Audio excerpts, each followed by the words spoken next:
Mitsubishi variable refrigerant flow air conditioners are very advanced pieces of equipment.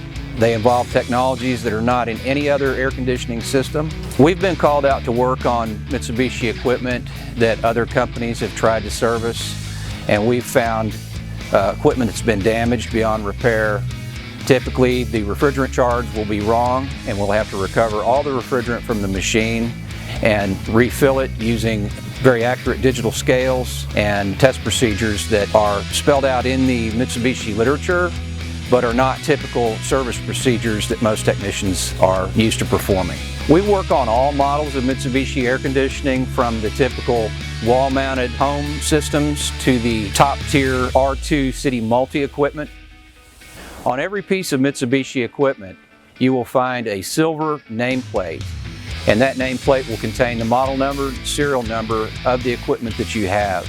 You can enter that into our website and quickly find out if it's a model that we service.